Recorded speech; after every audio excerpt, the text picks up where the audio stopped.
सर्व कल्याण कारकम प्रधानम सर्वधर्माणाम जैनम जयतु शासनम वंदितु सर्व सिद्धे धुवमचल मनोभवम गदिम पत्ते गुच्छामि समय पावुर गुणमो शुद्ध केवली भणिदम ध्रुव अचल अनुपम गति पाए सब सिद्ध को मैं बंद सुत केवल कथित समय प्रावृत को नमः समय साराय स्वानुभूत्या चकासते चित स्वभावाय भावाय सर्वभावांतरच्छिदे।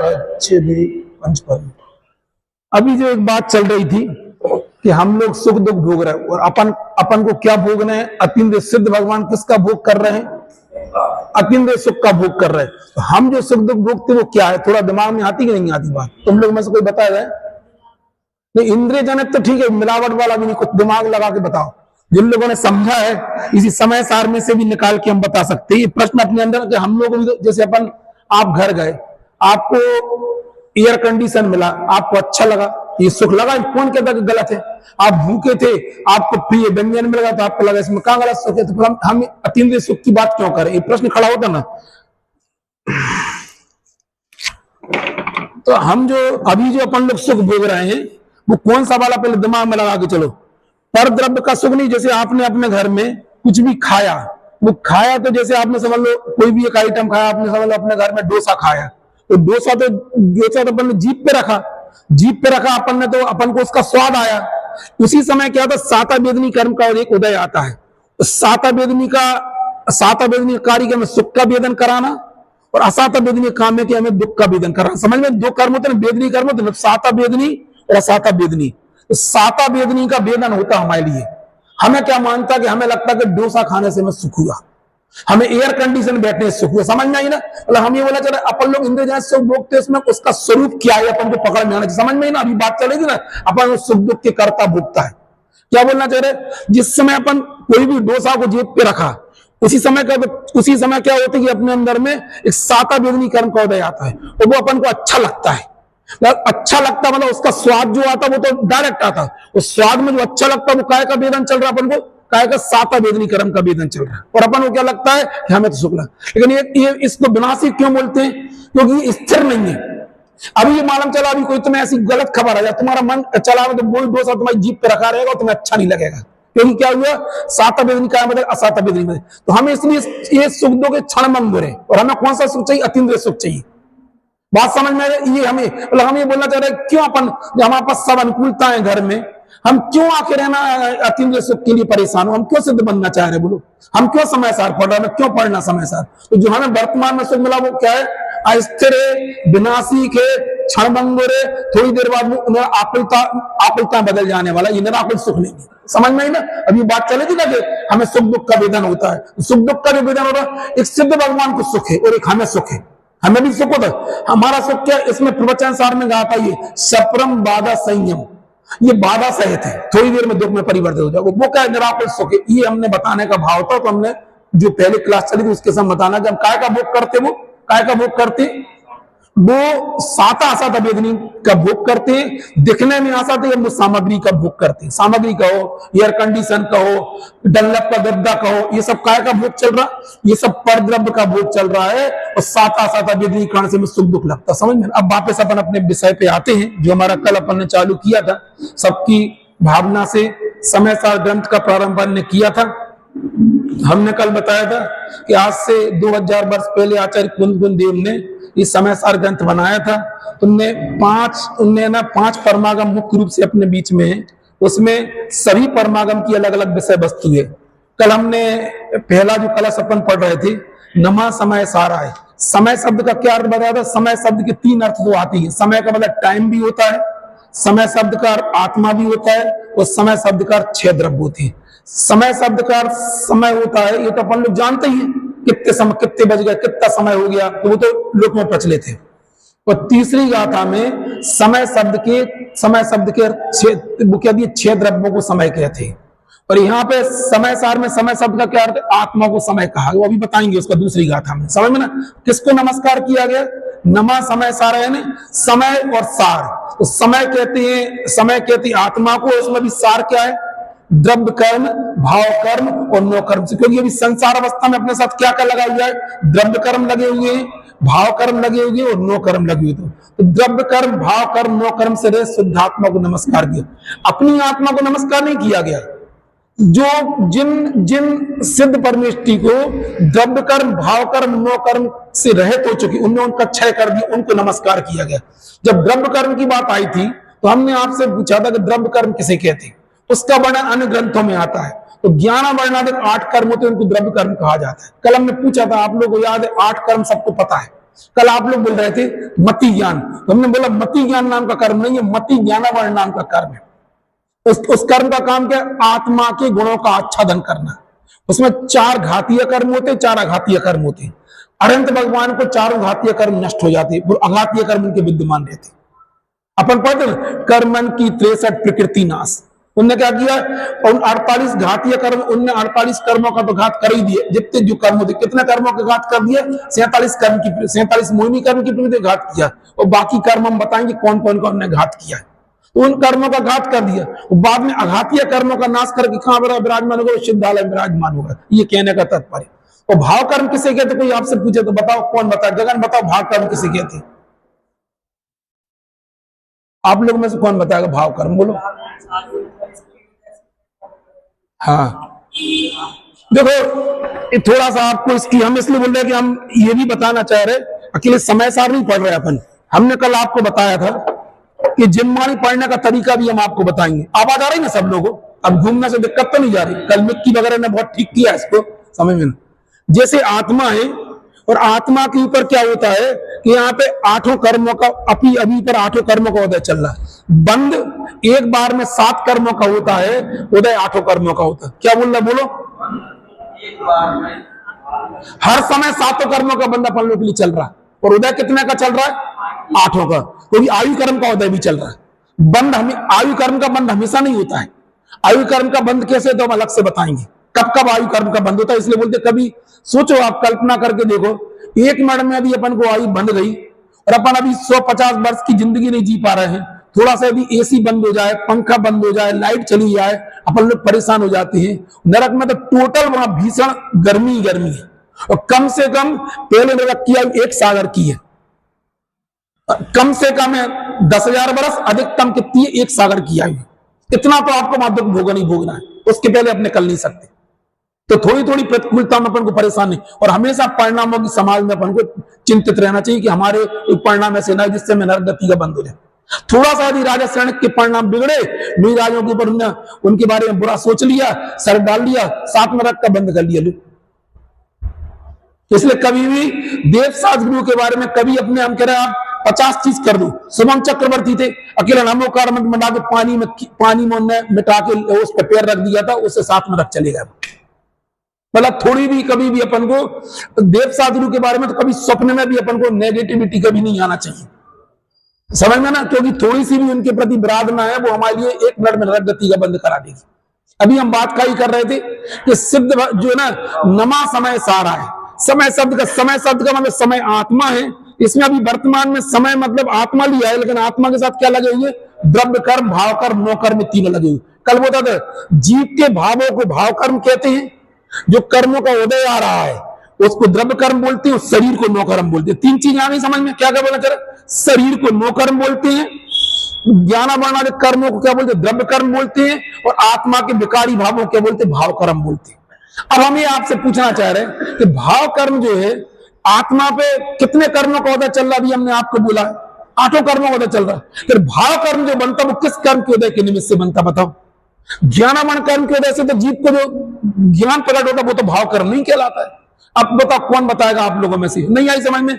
ज्ञानावरण कर्म के उदय से अपन को क्या मिला है, ज्ञान उपयोग मिला है। दर्शनावरण कर्म के उदय, ज्ञानावरण कर्म के उदय से नहीं मिला, ज्ञानावरण कर्म के क्षयोपशम से मिला है। ज्ञानावरण कर्म के क्षयोपशम से अपन को ज्ञान मिला है, दर्शनावरण कर्म के क्षयोपशम से अपन को दर्शन मिला है, और है ना अंतरा कर्म के क्षयोपशम से अपन को शक्ति मिली है। लेकिन मोहिनी कर्म के उदय से तीन कर्मों का छेद सम होता है। कौन कौन से बोलो? संसार अवस्था में हर जीव को, निबोध की पर्याय का जीव हो, चाहे एक इंद्रिय जीव हो, चाहे किसी भी अवस्था का जीव हो, कम से कम उसके लिए तो ज्ञानावरण दर्शनावरण कर्म का छेद सम रहता है। तीन कर्मों का छेद सम घातीय कर्म में कौन कौन से कर्म बोलो? ज्ञानावरण, दर्शनावरण और अंतराय, ये तीन कर्म होते हैं और एक मोहिनी कर्म होता है। घातीय कर्म कौन कौन से बोलो? इन चार कर्मों में से तीन कर्मों में छेद सम रहता हमेशा और मोहिनी कर्म का उदय रहता है। बोलो संसार अवस्था की बात करें, जब तक से अपन अनादिकाल से बने, तो कितने कर्मों का छेद सम है? तुम लोगों ने कापी पेन रखो, कल सब कोई कापी पेन ला दो, भले घर से मत लाया करो, लेकिन यहाँ लिखोगे ना। हमने हजारों चीजें अपने जीवन में लिख लिख के याद करी है, लिख लिख के। हमें तो लिखते थे ना, लंबी साल वगैरह कौन ने पढ़ाया? हमें कुछ नहीं, हम तो लिखते थे बस घर में। कोरोना काल में हम लिखते रहते थे, बस लिखते रहते, दिमाग में बैठ गई बात। हम आपको तरीका बता रहे हैं, यदि आपको उस जीवन में सफल होना है, कुछ नहीं करो, आप तो लिखो बस। बोले हमने कोरोना काल में जब कुछ नहीं करे, हम बस जब छुट्टी है दिन भर वो लिखते रहते थे, लंबी सार वगैरह लिखते, मतलब बस उतारते, जो उसमें लिखा वही लिखते। क्या फायदा हुआ इसका? फायदा तो बस सब समझ में आने लगा। पहले हम एक बार लंबी सार पढ़ने गए थे उज्ज्वला वैसे में, कुछ समझ में नहीं आता था, इतने ऊपर से निकलती थी गेम, लेकिन लिखने का बहुत फायदा हुआ, आपको खुद महसूस होगा। आप भले घर से नहीं लाओ, इधर एक रजिस्टर सब अपने अपने सामने रख लो, अच्छी लगे उसको, फिर तो तुम्हारे दिमाग में स्ट्राइक करेगी बात, यार ये बात हमने समझी थी, समझ में आई बिल्कुल। मोबाइल के भरोसे मत रहो कि मोबाइल पर मैसेज डाल देंगे 8 कर्म होते बोलिए, अच्छे समझ। हर चीज मोबाइल अपनी बुद्धि पर काम करना बंद कर देती। तुम तो बोलो भाई साहब हम तो नेट पर डाल देते, नेट पर डालो, वो निकल आता, क्या निकल आता? जो चाहिए वो निकल आता। तो वो तो चीज अलग है, अपनी बुद्धि है ना, वो उस पर जरूर किया करो। तो अभी हमने क्या बोला? कर्म कितने होते? 8 कर्म होते। कौन कौन से? इनमें भी और अंतर बता दे रहा आपको कि घातीय कर्म 2 प्रकार के होते, देशघाती, सर्वघाती। बोलो समझ में? देशघाती किसे कहते हैं? जो आत्मा के गुणों का पूरा घात करते हैं वो सर्वघाती कहलाते हैं, जो आत्मा के गुणों का पूरा घात नहीं करते वो देशघाती कर्म बोलते हैं। देशघाती किसने क्या बोले? समझ में आई नहीं है? आप पेन रखोगे तो आपको अच्छी बात है समझ में। क्या बोलना चाह रहे? कर्म क्या होती है? देशघाती नहीं, घातीय कर्म होते हैं, और दूसरा क्या होते हैं? अघातीय कर्म होते हैं। तो घातीय कर्म किसे कहते हैं? जो आत्मा के गुणों का पूरा घात करे, ये आत्मा के गुणों का घात करें वो घातीय कर्म कहलाते हैं। जो आत्मा गुणों का घात नहीं करते हैं लेकिन सुख दुख रूप सामग्री में प्रदान करते हैं, वो क्या कहते हैं? अघातीय कर्म। ये शरीर क्यों मिला है? अघातीय कर्म को वैसे समझ में ना, हमारी ऐसी रचना क्या हुई? अघातीय कर्म हो वैसे। ऊंचा नीचा गोत्र क्यों मिला? अघातीय कर्म को वैसे। ये सब काय के द्वारा मिलती है? अघातीय कर्म। अघातीय कर्मों को जैसे मुख्यतः सामग्री मिलती है, और घातीय कर्मों को जैसे हमें जीवों के स्वभाव का क्या होता? घात होता। समझ में ही ना? फिर घातीय कर्म के भी दो भेद होते। कौन कौन से? देशघाती और सर्वघाती। जो आत्मा के गुणों का पूरा घात करे वे सर्वघाती कहलाते हैं, जो आत्मा के गुणों का एक देशघात करे वो क्या कहते हैं? देशघाती कहलाते हैं। ऐसे ही अघातीय कर्मों के भी 2 भेद होते हैं। कौन कौन से? एक प्रशस्त और एक अप्रशस्त। मतलब पुण्य रूप जो कर्म होते हैं, कुछ आप जो कुछ पाप रूप कर्म होते हैं। जैसे समझ लो कोई हम बताएं, साता वेदनी क्या है? प्रशस्त प्रकृति है, और असाता वेदनी क्या? अप्रशस्त प्रकृति है। उच्च गोत्र जो होता है वो प्रशस्त है, नीच गोत्र क्या? अप्रशस्त है। अपन इन लोगों में जन्म ले लेते ना, क्या किन लोगों में? समझ लो तुमने चमार मेहतर में जन्म ले लिया, तो कौन से कुल की कहलाएंगे? नीच गोत्र वाले कहलाएंगे। समझ में? अब बताओ, अपन को उच्च गोत्र मिल गया। एक इंद्रिय रहते हैं उनको स्थावर नाम कर्म का अशुभ प्रकृति, अपन लोग त्रस नाम कर्म मिला है। समझ में ही नहीं है? एक ऐसे जीव जो अपन को दिखते ही नहीं है, वो सूक्ष्म नाम कर्म, अपन अबादर नाम कर्म का उदय रहता है। सभी में लगा रहे। आपको अच्छा संस्थान मिल गया तो संस्थान नाम कर्म का उदय हो गया। आपको खराब संस्थान मिल गया तो वो ना खराब संस्थान नाम कर्म उदय कहलाएगा। आपको अच्छा सेनन मिल गया, अच्छे सेनन नाम कर्म का उदय कहलाएगा। आपको खराब सेनन मिल गया तो खराब सेनन, तो अप्रशस्त सेनन, ये सब बताएंगे। तुम जितने प्रश्न खड़े करोगे हम उतने आगे बढ़ेंगे, आप रुक जाओगे तो हम आगे बढ़ जाएंगे। समझ में ही ना? यदि आपको जानने की जिज्ञासा है कि क्या होता है तो पहले दिमाग में मूल चीज याद रखो। कर्म कितने होते हैं? 8 होते। कौन कौन से? और घातीय कर्म कितने भेद होते हैं? कौन कौन से? फिर उनके उत्तर भेद कितने होते? मति ज्ञानावरण कर्म कितने भेद होते? 8। सॉरी, ज्ञानावरण कर्म के 5। कौन कौन से? मति ज्ञानावरण, श्रुत ज्ञानावरण, अवधि ज्ञानावरण, मना पर्याय ज्ञानावरण और केवल ज्ञानावरण। और ना दर्शनावरण कर्म कितने भेद होते? 9। कौन कौन से? चक्षु दर्शनावरण, अचक्षु दर्शनावरण, अवधि दर्शनावरण, केवल दर्शनावरण, निद्रा, निद्रा प्रचला, प्रचला प्रचला और स्थान वृद्धि। ये 9 भेद किसके हो गए? दर्शन कर्म के। फिर आपसे पूछे कि मोहिनी कर्म कितने वेद होते? दर्शन मोहिनी, चार मोहिनी, कितने वेद होते मोहिनी कर्म के? फिर दर्शन मोहिनी के 3 वेद होते, मिथ्या, सम्यक मिथ्या और सम्यक प्रकृति। समझ में ही ना? फिर उसके बाद में चारित्र मोहिनी कर्म कितने वेद होते? बोलो 25। कौन कौन से? अनंतान मंदी क्रोध मान माय लो, अप्रत्यय क्रोध मान माय लो, प्रत्यय क्रोध मान माय लो और संग्रहण क्रोध मान माय लो। तुम लोग ना स्कूल जाते थे ना, अक्षय कॉलेज जाते थे, कैसे जाते थे? बगैर कॉपी पेन के जाते थे के? हाँ, क्या समझे? अच्छा, ये जो आपने कल बोला था, हाँ, उनने जितना बताया उससे हमने नोट डाउन किया था कि मतलब जो आप बता रहे हो उससे हमने नोट डाउन। अच्छा, बोला नहीं यार, वो 20-30 साल से यहाँ वो सुन रही है, वो स्पीड से, हम तो और ज्यादा स्पीड से बता रहे हो। समझ में आती ना? बिल्कुल, मतलब आप दिमाग पूरा बिल्कुल है इसी में अपना रम जाओ, बिल्कुल तो मर जाओ दुनिया के लिए। क्या कलश आता है इसमें? आए तो तुम दुनिया के लिए क्या कर जाओ? सुसाइड कर लो, मर जाओ, हमें कोई अस्तित्व नहीं। जब इतना समर्पण हो सब याद हो जाए, कुछ असंभव नहीं है। तुम्हें कोई अलग से पैदा नहीं, तुम लोग बोलते ना हर साथ किया, कोई पैदा नहीं है, बस रुचि लगी तो कर ली। वहां जाने के बाद में गधे भी निकलते स्कूल में, चपरासी बन जाती, IAS भी बन जाती, ऐसे वहां भी होता है। चाहे तो आप मस्ती करने चले जाओ, राजमंदिर चले जाओ, कहां पे? हमने सुना था राजमंदिर करके टॉकीज है, कहां पे? अच्छा, कहां पे? पहले तो लोग उसी में क्रेज था, आजकल जब मोबाइल चल गया, चाहे तो पिक्चर देख आओ तो वहां पढ़ाई करके ऐसे पीछे से पास हो जाओ, चाहे तो अपने पढ़ाई करके उसने पढ़ाई की तो उसने अपना पूरा ज्ञान अर्जित कर लिया। ऐसे पर्याय में आए, चाहे तुम ज्ञान अर्जन करो, चाहे तुम मस्ती करो, बिल्कुल कुछ काम में नहीं आएगा। ये बात समझ लेना। आज हमने सुबह बहुत कही थी क्लास में, कुछ काम में नहीं आएगा, सब जाना पर वो नक्की। तुम कुछ भी, तुम 50 मकान बना लो, जमीनें खरीद लो, सोना इकट्ठा कर लो, कुछ नहीं है, एक परमाणु मात्र भी जान नहीं है, कुछ नहीं ले जाके जाना, अगली पर्याय में चले जाएगी। एक परमाणु, एक रूमाल भी नहीं ले जा पाओगे तुम। रावण पड़ा है, 3 खंड का अधिपति था, नरक में पड़ा है, कुछ नहीं है। एक अभी तो मंदोदरी उसकी वो करती थी, क्या करती थी? सेवा करती थी। अभी कोई सेवा करने वाला नहीं है। समझ में आती ना? इतना पकड़ में आया कि नहीं आया? क्या समझा अपन ने? हमने बोला है समय सार शब्द का मतलब क्या है?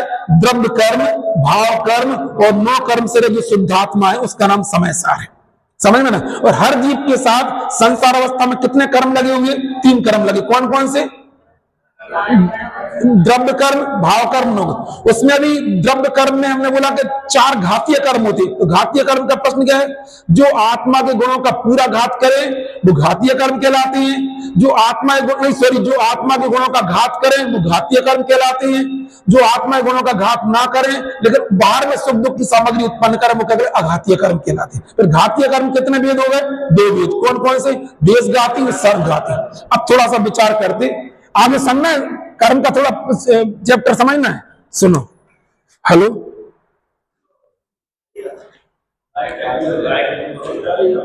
हेलो हेलो हेलो हेलो, आ रही? तुम्हें आ रही तो हमें अच्छी बात है, हमें तो नहीं आ रही ना, इसके बल्ब जल रहा। हेलो,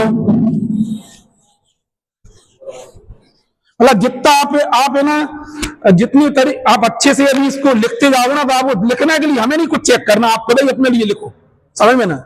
मतलब तो हमने आपको पहले तो ये बोला, अच्छा समझ गया। ये ना, ये आत्मा है, इसके ऊपर क्या है? ये बोलो, द्रव्य कर्म। क्या है? द्रव्य कर्म है। इसके निमित्त से यहाँ पर जीव में कौन सी भाव होती है? वो तो उसका नाम क्या है? भाव कर्म। समझ में ना? भाव कर्म है। इसके ऊपर जो एक तेज शरीर उसको बना ही रहे, उसके ऊपर समझ लो औदारिक शरीर है, जो इसको क्या बोलते हैं अपन लोगों का? औदारिक शरीर। ये किस किस का होता है औदारिक शरीर? अपन का और त्रियंचों का। और देव और नारकियों क्या होता है? व्यक्तिगत। ये जो औदारिक शरीर है इसमें और अपन लोगों में अंतर, अपन लोगों का त्रियंचों का जो शरीर होता है वो कौन सा कहलाता है? औदारिक शरीर। और अनंत भगवान कौन सा? परम औदारिक। ये भी बताते जा रहे हैं। अनंत भगवान का शरीर कौन सा होता है? परम औदारिक। अपना और त्रियंचों कौन सा शरीर होता है? औदारिक। और देव और नारकियों कौन सा शरीर होता है? और जो तेजस और कारमान, ये जो ये इसका नाम होता है, इसको 8 कर्म भी बोलते हैं, इसको कारमान शरीर भी बोलते हैं। क्या बोलते हैं इसको बताओ? इसको कारमान शरीर भी बोलते हैं। इसी के ऊपर क्या होता है? इसके ऊपर एक होता है एक तेज शरीर भी होता है। ये दोनों शरीर हमेशा आत्मा के साथ जाते हैं। जब इस पर्याय को तुम छोड़ के जाओगे तो क्या क्या लेके जाओगे अपने साथ? बोलो क्या लेके जाओगे? हैं? ये आत्मा जाएगा, तेज शरीर कारवा शरीर जाएगा और तेज शरीर, ये शरीर भी नहीं ले जा पाएंगे अपन। अब बताओ क्या क्या ले जाने की व्यवस्था में? बांध लो, पेटी एटी बांध के रख लो, क्या ले जा पाओगे? अब बांध लो गगन, क्या क्या ले जाना अगली पर? इस शरीर भी नहीं जाने वाला, तो बाहर के फिर सोना चांदी कुछ नहीं ले जा पाएंगे अपन, ये दोनों शरीर जाएंगे। अब चाहो इस आत्मा पे से पाप का बोझा हटा दो, यदि हम पाप छोड़ेंगे तो पाप यहीं कट जाएंगे, और अच्छे कर्मों को लेकर, क्योंकि इस पर्याय में मोक्ष तो होना नहीं है, अच्छे कर्मों को लेके जाएंगे, अच्छी गति में जाएंगे। यदि यहीं लेके तो बाहर तो कुछ नहीं ले जा सकते। इसलिए हमारे जीवन का लक्ष्य होना चाहिए, बाहर की सामग्री इकट्ठी करने का नहीं होना चाहिए, कर्म क्षय का लक्ष्य होना चाहिए। बस ये जीवन में लक्ष्य में याद रखो, अपने अंदर ही अंदर दिमाग रखो कि हमें कर्म क्षय करना है। प्लानिंग करो अपने दिमाग में, मुझे इसकी प्लानिंग नहीं करना, मुझे इसकी प्लानिंग करना है। आई समझ में? अरे बात समझ में? क्या क्या क्या प्लानिंग होना चाहिए? इधर कुछ भी इकट्ठा करके रखो, कुछ नहीं ले जा पाओगे। केवल काय की प्लानिंग करें, सम्यक काय की। क्या काम करना चाहिए? हमें कर्मों को नाश कैसे करें, क्योंकि यदि हमें सुखी होना तो क्या करें? इन कर्मों का नाश करना पड़े। समझ में आई ना? अब हम आपसे बात कर रहे थे काय के, ये जो द्रव्य कर्म आत्मा के साथ लगे हुए, जिसकी हम अभी हम आपसे बोल रहे थे,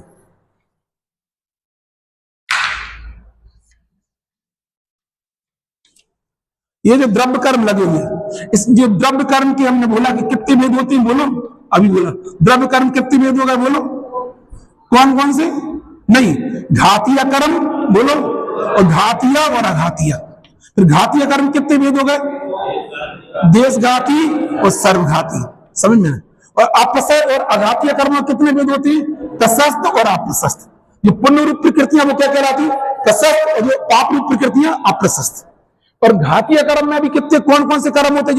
जो तो देशघाती सर्वघाती। क्या क्या होगा? बोलो ज्ञानावरण, बोलो ज्ञानावरण, दूसरा दर्शनावरण, तीसरा मोहिनी, और चौथा अंतराय। इनमें संसार अवस्था में ज्ञानावरण, दर्शनावरण, अंतराय कर्म का हमेशा क्षयोत्सम होता है। अब क्षयोत्सम का अर्थ बता दे रहे, आप लोगों में से किसी को पता है क्षयोत्सम शब्द का अर्थ में पता है? हम बताओ, चलो हम बता दे रहे, अभी समय ज्यादा नहीं है। जैसे अपन ने क्या किया, क्षयोत्सम किसे कहते हैं? तत्वार्थ सूत्र के दूसरे अधिकार का पहला सूत्र है। जीव के 53 प्रकार के भाव होते। कितने प्रकार के होते? मुख्यतः से 5 प्रकार के भाव होते। कौन कौन से? औपसमिक, क्षयोपसमिक, छायक, औदिक और पारणामिक। कितने भाव होते बोलो? क्या कौन कौन से?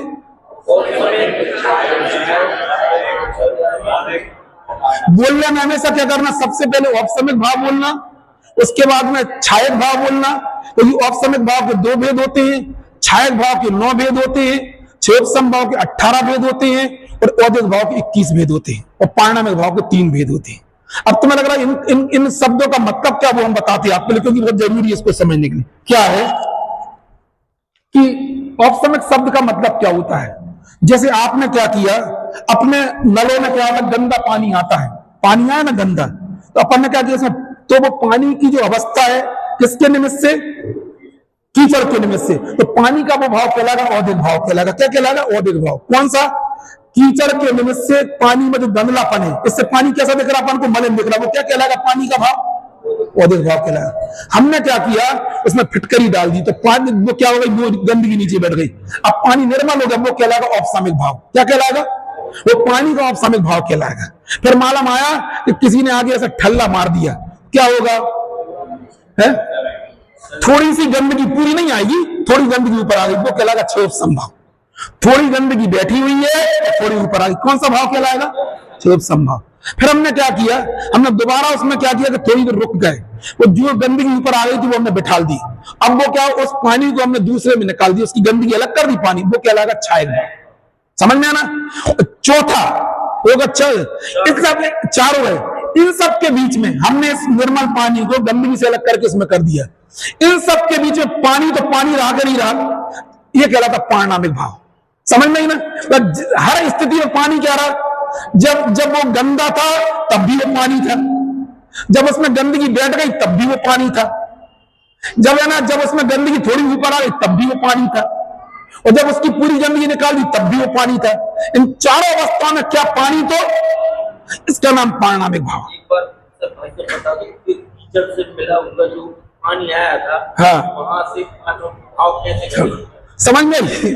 आई है थोड़ी थोड़ी यही चीज आत्मा को घटा, अभी पहले पानी पे घटा दे, फिर आत्मा पे घटा रहे समझाते हैं हम आपको, समझ, ये बहुत जरूरी है, नहीं तो ये बेसिक थ्योरी में समझ में नहीं आएगी क्या। तो पाना में भाव विचरते जगह जगह हमने क्या किया कि पानी, हमने म्यूनिसिपैलिटी का पानी आया, गंदा पानी था, ये पानी गंदा पानी क्या कहलाएगा बोलो, गंदा पानी क्या कहलाएगा बोलो, औदिक भाव, वो पानी का औदिक भाव कहलाएगा। गंदगी में देखना, गंदगी के निमित्त से पानी कैसा है, औदिक भाव। फिर हमने क्या किया, वो औदिक भाव गया पहला वाला। दूसरा क्या हुआ, हमने उसमें क्या डाल दी, फिटकरी डाल दी। फिटकरी तो पानी में गंदगी, नीचे पानी अभी गंदगी निकली नहीं है, गंदगी बैठी, वो क्या कहलाएगा, औपसमिक भाव। पानी का औपसमिक भाव क्या कहलाएगा, वो औपसमिक भाव कहलाएगा। समझ में आई बिल्कुल। अब तीसरा वाला, इसी बीच में क्या हुआ, हमने इसको औपसमिक भाव कह दिया।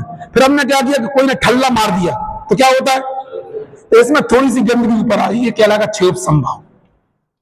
समझ में ना। फिर क्या किया हमने, इसको क्या किया कि जो गंदगी बैठी थी उठ गई थी, इसको वो धीरे से अपने आप फिर नीचे बैठ गई, अपन ने थोड़ी देर रुक गए।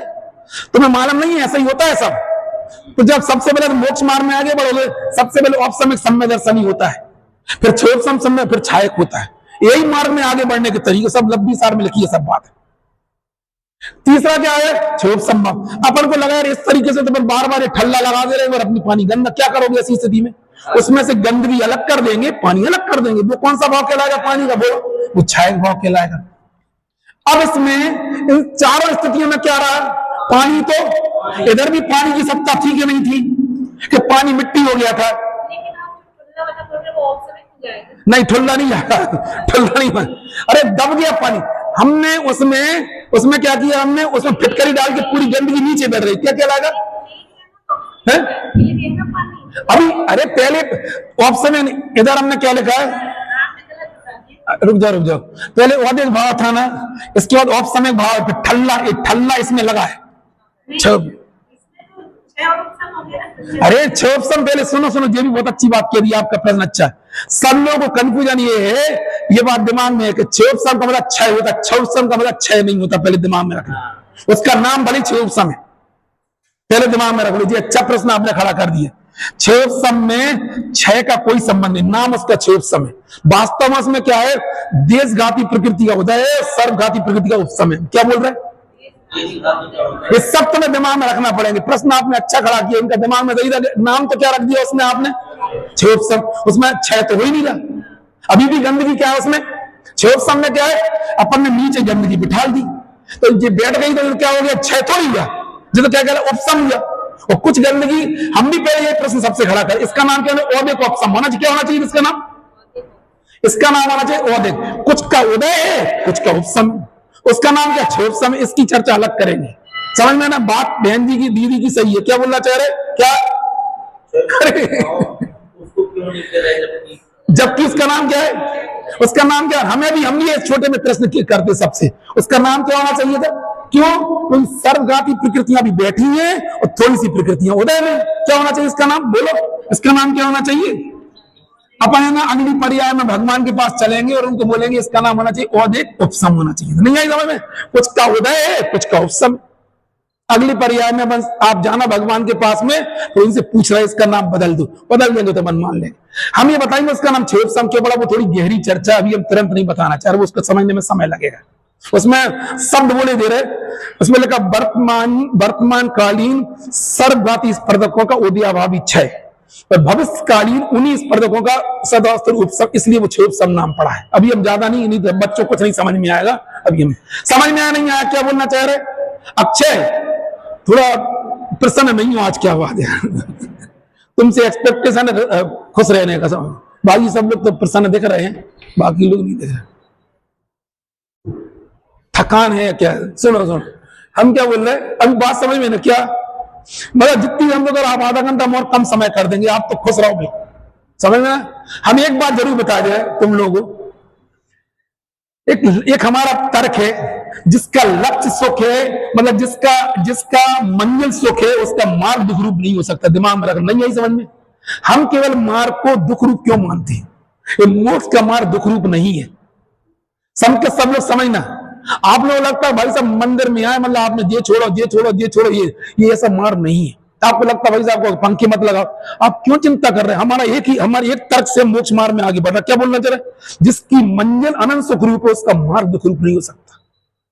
हमने केवल उस मोक्ष मार्ग को केवल हमने बाहर में परिचय और उपसर्गों के रूप में समझा, हमने देखा है।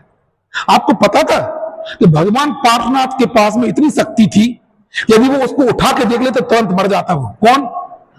कमठ। उनके पास 63 रिद्धियां थी।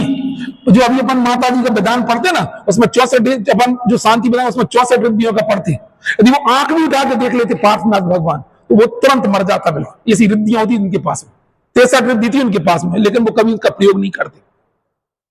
तो मैं लग रहा है कि पार्श्वनाथ भगवान के ऊपर पत्थर, उनके ऊपर कोई पत्थर नहीं बरस रहे, वो तो अपने अनंत सुख में मग्न है। तुमने केवल उनको उपसर्गों के रूप में देखा, इसलिए तुमको दुख रूप लगता है मार्ग। एक छंद आता है, इस मार्ग में नहीं कष्ट की कुछ कल्पना करना, आदर्श है जिन राज और शुद्धात्मा शरण। तुम्हें समझ में ही नहीं बात, गगन समझ में नहीं। अपन को मार्ग कैसा लगता? दुखी है, इतने दिन का उपवास, एक आसन, अंतराय, ये सब तुम्हें क्यों लगता है? उन्हें कोई जरूरत नहीं है, कोई किसी कहने से उपवास नहीं करते। आपको बता दें कि 12 प्रकार के तप होते हैं, वो मूल गुण नहीं उत्तर गुण है। नहीं आती समझ में? अरे 28 गुणों में 12 प्रकार के तप नहीं आते, ये उत्तर गुण होते, मूल गुण नहीं होते। एक बार दिन में ले यार ये मूल गुण होता उनका। इसलिए दुखी होने का मार्ग नहीं है, जो मैं बताना था। समझ में ही रहा कि जो दुखी हो रहे हैं अपन को लगता है कि मार्ग, जिसका मंजिल सुख रूप है उसका मार्ग दुख रूप कैसे हो सकता है? अपन काय की बात कर रहे थे? क्षोभ की। हमने क्या समझ में औपसमिक भाव किससे क्या ना बोलो? काय का? पानी के अलावा। अब संकेत के रवि और उदाहरण बताओ। पानी के अलावा कोई उदाहरण नहीं है यार हमारे पास।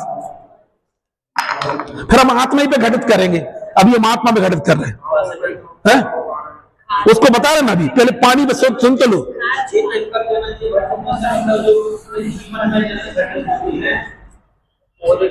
बता रहे अभी आप समझो।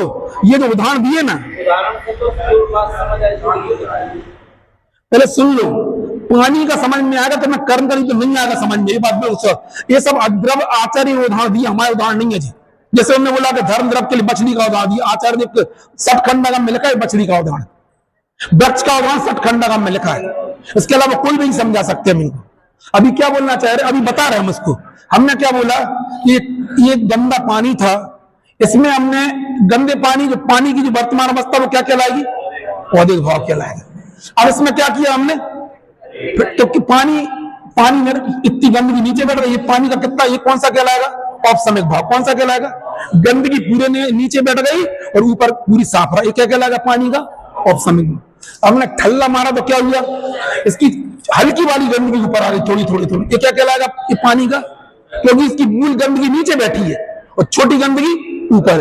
अब हमने क्या किया? तो थोड़ी देर बाद इस पूरी हल्की गंदगी भी नीचे बैठ गई। अब कुछ नहीं, वही पानी निर्मल है। इसको हमने गंदगी अलग करके इसको दूसरे जग में, वो क्या कहलाएगा? पानी का छाया। इन सब के बीच में पानी, तो वो पानी का पारणामिक भाव कहलाएगा। जिसे कर्म के उदय, उपसम, क्षयोपसम और क्षय की अपेक्षा ना, उसको पारणामिक भाव बोलते हैं। वो अपने पास है। तुम जी रहे, तुम किसी कर्म से नहीं जी रहे, तुम तो जिंदा हो हमेशा। निवोत की पर्याय में जिंदा हो, अभी भी जिंदा हो, और सिद्ध पर्याय में ये कह रहा था आत्मा का पारणामिक भाव। इसी के लक्ष्य से कर्म करते हैं। मतलब तुम किसी गति में चले गए लेकिन तुम्हारा कभी नाश नहीं था, वो पारणामिक भाव कहलाता। तुम मनुष्य हो, तुम आदमी हो, तुम मनुष्य कर्म के उदय से हो, लेकिन तुम जीव हो, किसी कर्म के उदय से नहीं हो। ये पारणामिक भाव नहीं आई समझ में? जिसे क्या बोलना चाह रहे? जिसे कर्म के उदय, उपसम, क्षयोपसम और क्षय की अपेक्षा से क्या बोला जाता है? अब हम वापस अपने मूल प्रकरण पे आते हैं। एक कर्म होते हैं, घातीय कर्म कौन कौन से होते? बोलो। ज्ञानावरण, दर्शनावरण, मोहिनी और अंतराय। इनमें, इन 3 कर्मों में, ज्ञानावरण, दर्शनावरण और अंतराय कर्मों में संसार अवस्था में क्षयोपसम रहता है। यदि क्षयोपसम नहीं होता हम जानने देखने वाली नहीं होती। अब यहाँ पे हम बना दिया, ये कौन से? एक कर्म है। कर्म में ज्ञानावरण कर्म है, दर्शनावरण कर्म और अंतराय कर्म है। इनका क्या चल रहा? वर्तमान में क्षयोपसम चल रहा है। क्षयोपसम चल रहा मतलब इनकी सर्वघाती प्रकृतियां दबी हुई हैं और देशघाती उदय में चल, इसलिए अपन ज्ञान दर्शन प्रकट है। तुम जो देखने जानने का व्यापार कर रहे हैं वो क्या चल रहा है, उसको भाव कर्म नहीं बोलते। नहीं आई समझ में? अभी हम बोल सिद्ध करना चाह रहे हैं, अपन काय बात की चर्चा कर रहे हैं। समय सार का मतलब क्या होता है? द्रव्य कर्म, भाव कर्म और नौ कर्म से जो शुद्ध आत्मा है उसको समय सार बोला है। तो हमने क्या बोला कि जो घातीय कर्म कैसे कहते? जो आत्मा गुणों का घात कर्म वो घातीय कर्म कहलाते। इसमें ज्ञानावरण, दर्शनावरण, अंतराय, ये यद्यपि घातीय कर्म है लेकिन जीव के स्वभाव का पूरा घात कभी नहीं करते। यदि घात कर दे तो अपन लोग मर जाए, अपन लोग जिंदा ही नहीं रहते, मर जाए। हाँ, इनमें तेरा भी बता रहे, इनमें सर्वघाती का तो अनुदय रहता है और देशघाती का उदय रहता है हमेशा। किसमें? ज्ञानावरण कर्म में, दर्शनावरण कर्म और अंतराय। ये अब मोहिनी कर्म एक ऐसा होता है जिसका उदय चलता है, इसलिए अपन को क्या है, इसके निमित्त से जो जीव के भाव थे उसको क्या बोलते हैं? उसको अपन क्या बोलते? भाव कर्म बोलते। किसके निमित्त से? मोहिनी कर्म। नहीं आई समझ में? मोहिनी कर्म का उदय चल रहा, उसके निमित्त से जीव के भाव होते, वो क्या कहते? उसको क्या बोलते हैं? भाव कर्म। और वो औदिक भाव, वो कौन सा भाव कहलाएगा? उदय से होने वाले भाव को, और क्षोभसम से होने वाले भाव को क्षोभसम। तो अपने पास दो ज्ञान कम से कम है, कौन का? सम्मति ज्ञान, श्रुति ज्ञान। वो कौन से कहलाएंगे? क्षोभसम के होते। बाकी कर्म नहीं लगेगी क्या? कौन से? उनमें नहीं होता। यदि 11वां 10वां कर्म में ऐसा मत लगाओ, आपको प्रश्न ये होना चाहिए 11वां 10वां कर्म में औदिक भाव लगते नहीं लगते? नहीं लगते कभी। उनका यदि उदय हो जाएगा तो जीव का नाश, जीव का ज्ञान ही दर्शन नाश हो जाएगा। नहीं आई समझ में? 11वां 10वां का इनका कभी भी उदय नहीं आता है। यदि आ जाएगा तो आपका नाश ही हो जाएगा। इसलिए इनमें हमेशा क्षोभ विद्यमान है। निवोध की पर्याय में चले जाओगे, उसको बोलेगा, उसके लिए अक्षर के अनंत में भाग ज्ञान है तो भी वो क्षोभ विद्यमान है। कम से कम दो कर्मों का क्षोभ जरूर होता है, ज्ञानावरण और दर्शनावरण और अंतराय, इन तीनों का क्षोभ रहता है। बोले क्या? अब वो अभी बता सर्वघाती प्रकृतियों का क्या उद्देश्य, घाती का उदय चल रहा है, वो अभी हम और आगे बताना। लेकिन अभी इतनी समझ में इनका हमेशा क्षोभ रहेगा। किसका? अभी हम बात का ही कर रहे थे कि भाव कर्म काय के द्वारा बनता है। भाव कर्म काय के द्वारा बनता है? यद्यपि घातीय कर्म चाहे जो आत्मा के स्वभाव का घात करते, लेकिन भाव कर्म काय के द्वारा बनता? मोहिनी कर्म के द्वारा। फिर मोहिनी कर्म के कितने भेद है बोलो? संकेत बोले बेटा, कितने भेद है मोहिनी कर्म के? नहीं अभी जल्दी 28 मत बोलो यार, शुरू बोलो। तो दर्शन मोहिनी कर्म के दो भेद होते। कौन सा? मोहिनी में कितने भेद होते हैं? दो। कौन कौन से? दर्शन मोहिनी और चारित्र मोहिनी। समझ? चारित्र। अब दर्शन मोहिनी कितने भेद होते हैं? तीन। कौन कौन से? मिथ्या, सम्यक मिथ्या और सम्यक विकृत। और चारित्र मोहिनी कितने भेद होते हैं? 25। सही बताएंगे बेटा, इन्हीं से अपना संसार चल रहा। यदि इन कर्मों को तुमने नाश कर लिया, बाकी अपने आप चले, इनमें कोई पुरुषार्थ नहीं करना तुम्हें। बाकी 7 कर्मों में कोई पुरुषार्थ नहीं करना हमें जीवन में। एक ही कर्म में पुरुषार्थ करना। किस कर्म में करना? मोहिनी कर्म में। उसमें भी कोई पुरुषार्थ नहीं करना है। मतलब इधर जो भाव कर्म बन रहा वो किसकी कारण से बन रहा? बोलो, मोहिनी कर्म के कारण से बन रहा। समझ में ही ना? ये ज्ञानावरण दर्शनावरण कर्म तो अपने आप है ना, ये क्षय को प्राप्त होते हैं। जैसे तुम 12वें स्थान में जाओगे अपने आप ही कर्म नाश को प्राप्त हो जाएंगे। इनमें कोई पुरुषार्थ नहीं करना। और मोहिनी कर्म सबसे ज्यादा तुम्हें परेशान करता है, उसी को अपन को क्षय करना। सबसे बड़ा शत्रु कौन है? किसका? अब इसका काम देखेंगे क्या कराता है। अभी हमने बोला है, अब चारित्र मोहिनी कर्म की प्रकृतियां बोलो, कौन बोलेगा? हाँ हाँ।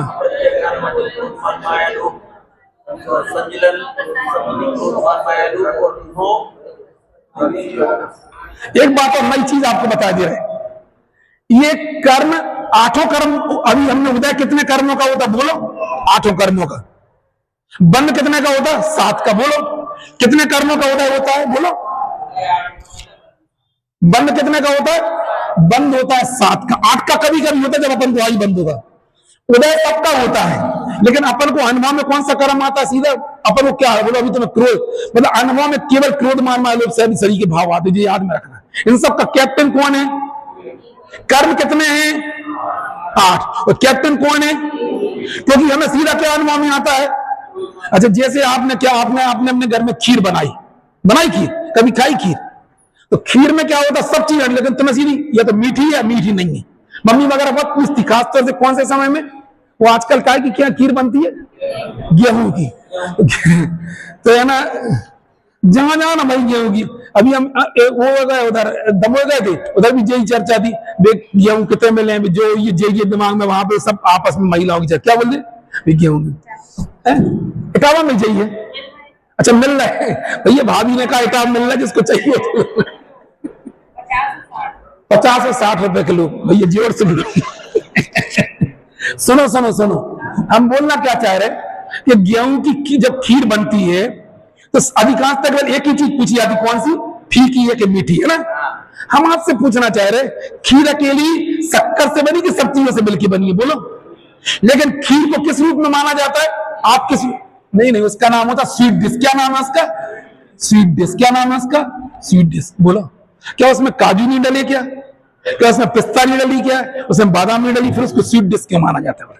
मतलब क्या है, खीर का कैप्टन कौन है, बोलो, शक्कर। इसका कैप्टन कौन है, और शक्कर बनी काय से है, बनी 8-10 आइटम से है। लीडर कौन है उसका, बस ऐसे ही हम बोलना चाह रहे हैं कि जो जीव को जो भाव जो है ना, आत्मा के ऊपर 8 कर्मों का प्रभाव चल रहा है, 4 का तो कम से कम हमेशा चलता ही है। कौन कौन से कर्मों का, ज्ञानावरण, दर्शनावरण, इनका लीडर कौन है, मोहिनी कर्म।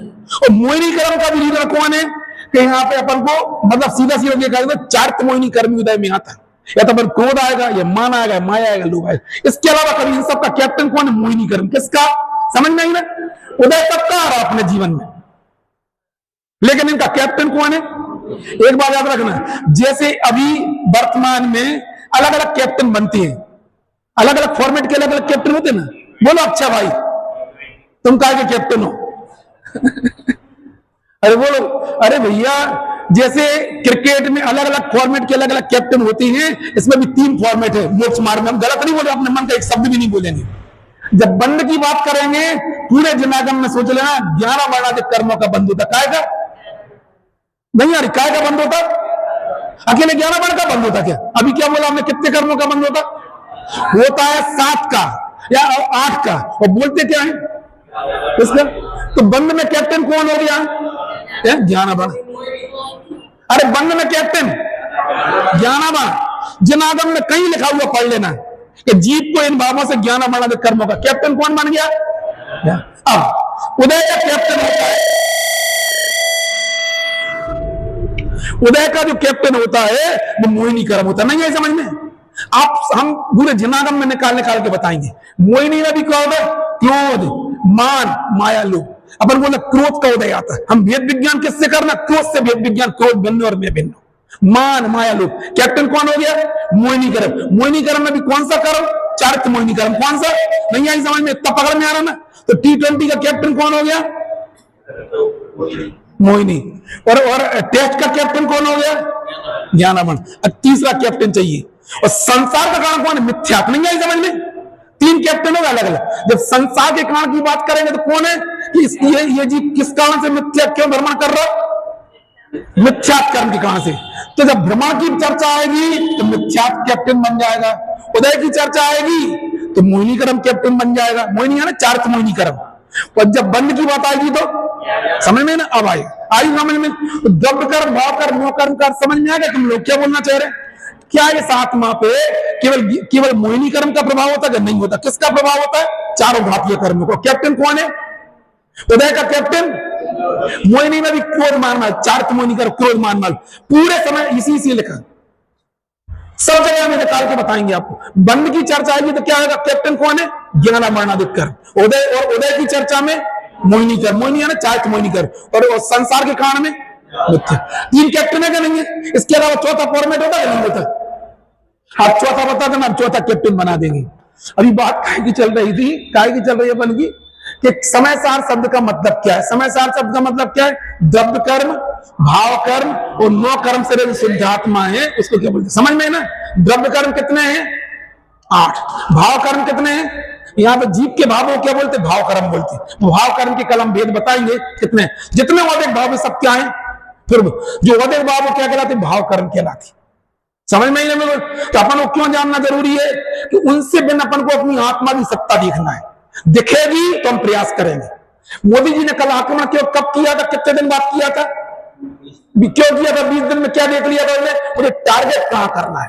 जैसे मोदी जी ने 18 दिन बाद 20 दिन बाद टारगेट किया था, ऐसे हम भी आत्मा को टारगेट करना है। हमें अपना ध्यान करना है, हमें अपना ध्यान करके सिद्ध अवस्था को प्राप्त, लेकिन कब करेंगे? जब उसकी पोजीशन डिसाइड कर ले। तो पोजीशन क्या डिसाइड की? मोनू किस किस के पीछे फंसा अपना आत्मा? द्रव्य कर्म, भाव कर्म, मुन्नो कर्म। और थोड़ा और विस्तार बोलो तो कौन कौन सा बोलोगे? भाव कर्म है, फिर द्रव्य, फिर इसका नाम क्या है? कर्मा शरीर है, फिर बोलो ये शरीर है उसके ऊपर, और फिर बाहर में पदार्थ है अपने लिए। समझ में ना? बिल्कुल इतने सारे के बीच में आत्मा फंसा हुआ है। हम सही सही टारगेट करेंगे तो हम अपनी मंजिल को प्राप्त करेंगे। ऐसी मंगल भावना सभी की बात समाप्त करते हैं।